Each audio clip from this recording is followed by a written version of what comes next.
Assalamualaikum warahmatullahi wabarakatuh. Selamat pagi, kami dari kelompok 5. Di sini kami ingin mempresentasikan materi kami yang berjudul Strategi Memasuki Pasar Global.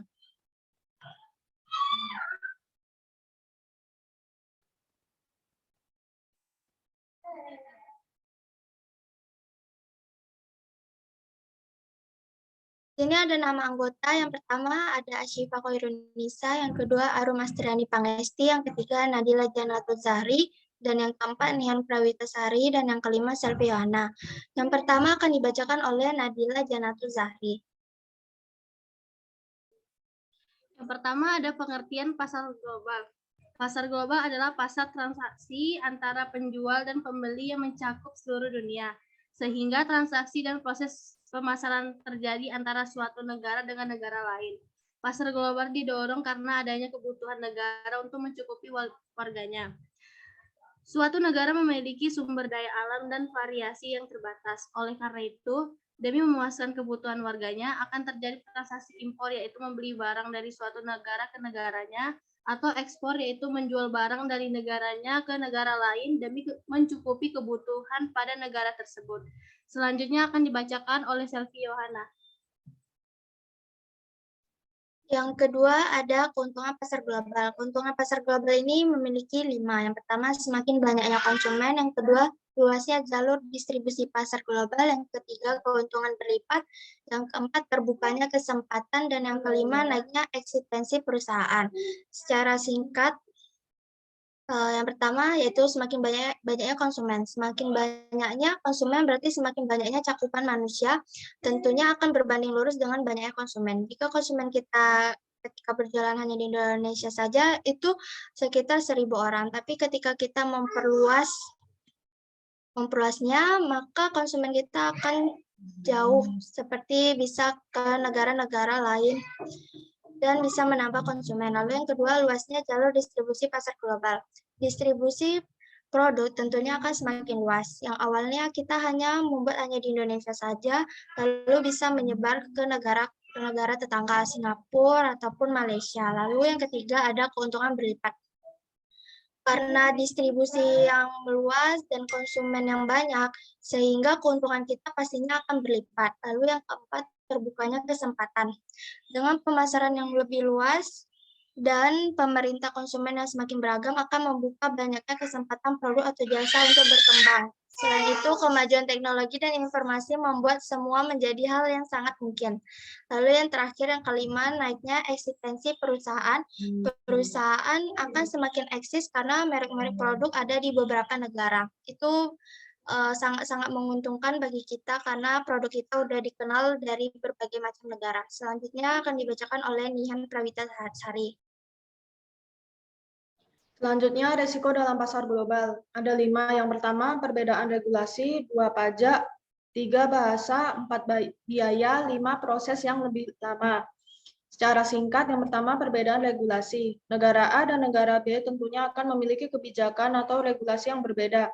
Misalnya, negara Muslim tidak dapat menerima produk makanan tanpa label sertifikasi halal, sehingga produk dari negara B yang ingin masuk ke negara mayoritas Muslim perlu melakukan proses sertifikasi sesuai dengan kebijakan negara Muslim tersebut. 2. Pajak. Hal ini seringkali menjadi risiko karena dapat menaikkan harga jual dari produk kita. Karena pajak masuk produk ke suatu negara lumayan mahal, oleh karena itu kita harus menghitung harga jual perkiraan naik setelah terkena pajak. Kemudian kita perlu membandingkannya dengan kompetitor dan menentukan apakah produk kita mampu bersaing dengan para kompetitor yang ada. 3. Bahasa. Hal yang paling penting dalam pemasaran adalah bagaimana kita berkomunikasi kepada calon pelanggan. Tentunya komunikasi yang baik terjadi ketika pelanggan memahami nilai dari produk atau jasa yang kita tawarkan. Oleh karena itu, kita perlu mempunyai tim yang mendapat mengkomunikasi produk kita kepada negara yang kita tuju untuk ekspor. 4. Biaya. Biaya ekspor akan sangat tergantung sekali dengan nilai mata uang dolar dan nilai fluktuasi. Kita harus terus memantau nilai mata uang agar dapat menyesuaikan semua biaya untuk produk yang kita jual. 5. Proses yang lebih lama. Saat kita melakukan proses penjualan dari negara A ke negara B, tentunya akan memakan waktu yang lebih lama daripada transaksi pemasaran secara lokal. Lama waktu proses biasanya terjadi karena adanya pengecekan, proses sending produk, dan beberapa faktor lain seperti antrian. Sebagai pelaku bisnis, kita perlu menghitung waktu proses ini untuk mengetahui apakah produk kita akan dalam keadaan terbaiknya ketika ada di toko penjualan. Selanjutnya akan dibacakan oleh Sipa.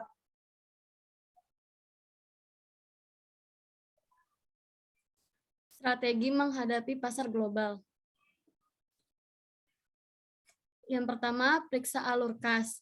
Yang kedua, mengetahui peluang pasar. Yang ketiga, buat strategi yang jitu. Yang keempat, rencanakan pemasaran secara agresif. Yang kelima, tambah modal secara singkat. Periksa alur kas. Jika kita ingin memasuki ke produk ke ranah global, akan memakan biaya yang tidak sedikit. Oleh sebabnya, cek alur kas bisnismu. Pertimbangkan alur kas yang masuk dan biaya yang akan keluar nantinya. Walaupun suksesnya produk dilihat dari nilai manfaat yang produk tersebut tawarkan dan nilai unik yang membedakan dengan pesaing lainnya, akan tetapi kita harus tetap memperhitungkan alur kas masuk saat ini, karena kita nantinya akan memerlukan biaya untuk membangun sistem pemasaran, sewa gedung, hingga biaya perizinan. Bisa jadi, setelah memperhitungkan semuanya dan menurut analisa bisnis produk akan laris di pasar global, kita akan membutuhkan investor untuk menopang operasional kita. Yang kedua, mengetahui peluang pasar. Amati pasar dan analisa produk atau jasa yang kita tawarkan. Kita perlu mempertimbangkan apakah produk kita peluang terjual di negara tersebut. Oleh karena itu, kita perlu mencari produk serupa dari kompetitor yang sudah eksis di sana. Kemudian kita bandingkan dengan produk kita. Selain itu, kita perlu menganalisa pasar dengan baik sehingga kita dapat mengetahui strategi komunikasi pemasar yang seperti apa dapat menarik minat mereka untuk beralih dari produk kompetitor dan membeli produk yang kita jual. Yang ketiga, buat strategi yang jitu. Setelah kita mengetahui adanya peluang pasar dan produk atau jasa yang kita tawarkan, buatlah strategi pemasar yang paling efektif untuk menarik para pelanggan. Untuk mengetahui strategi ini, kamu perlu melakukan analisa terhadap kompetitor secara menyeluruh, mulai dari produk, cara mereka mengkomunikasikan nilai produk, hingga cara mereka berjualan di lapangan maupun di online. Agar strategi semakin jitu, rencanakan anggaran pemasaranmu. Yang keempat, rencanakan pemasaran secara agresif. Kamu tidak dapat setengah hati melakukan proses penjualan di pasar global. Kamu harus melakukan pemasaran secara agresif, yang artinya strategi pemasar yang telah kita buat harus diterapkan secara menyeluruh dengan melakukan perbaikan dan peningkatan terus-menerus. Kita harus dapat memahami apa yang pasar inginkan. Bahkan kamu perlu mengetahui karakteristik pelanggan yang ada dan memahami budaya mereka. Yang kelima, tambah modal. Kita harus mengetahui bahwa biaya pemasar dan operasional pasar global sangatlah mahal. Oleh karena itu, kita perlu menambah modal agar pasar terus berjalan.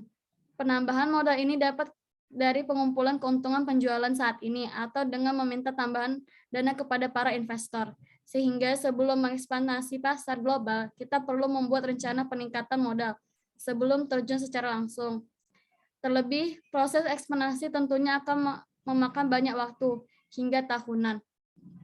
Selanjutnya akan dibacakan oleh Arum. Terakhir ada studi kasus. Contoh pemasaran global yang pertama, produk Apple.